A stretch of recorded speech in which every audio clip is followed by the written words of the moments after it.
There are 5 senses: sight, hearing, taste, smell, and touch. Different senses send messages to different parts of our brain. And this is how we interact with the world around us. But these senses are complex and fragile, especially our sense of sight. About 285 million people around the world have problems with their sight.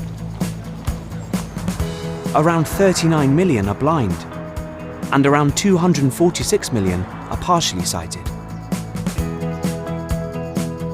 This presents obvious difficulties, although many of these difficulties have been overcome. Louis Braille lost his sight when he was a young boy. Unusually for the time, his parents still encouraged him to go to school. He refused to let his blindness limit him. And as a young man, he invented a system of letters that he could read by touch.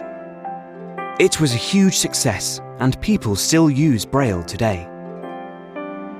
Helen Keller was both deaf and blind, but she insisted on learning to communicate with other people. As an adult, she became a famous author, political activist, and lecturer, often saying her philosophy was that the world was full of suffering, but it was also full of overcoming. There are around 400,000 blind or partially sighted people in the UK.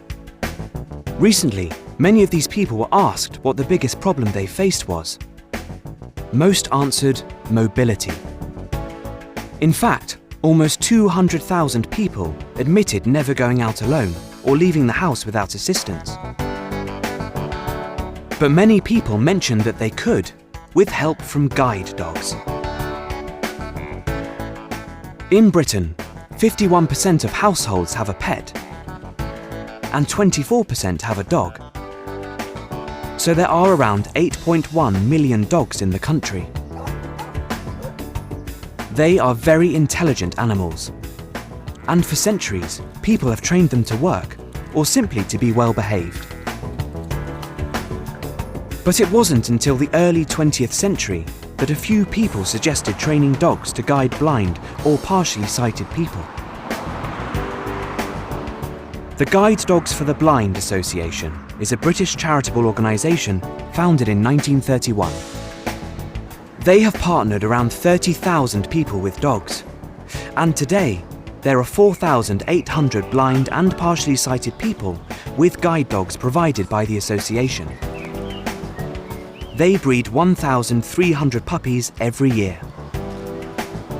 Volunteers offer to train these puppies to become guide dogs, teaching them to guide people and to avoid obstacles. They also take the dogs outside, so they get used to busy streets and heavy traffic. Training a guide dog takes around 2 years, and it isn't cheap. It costs almost £50,000 to train and look after a guide dog. But it's worth it, and once the dog is ready, the organisation matches it with an owner. Trained dogs can work as guides until they are around 10 years old, but many stay with their owners longer as pets. They can make a huge difference to people's lives. They don't just guide the way, they help people to become more independent and to grow in confidence. And, as any dog owner knows, they are fantastic companions.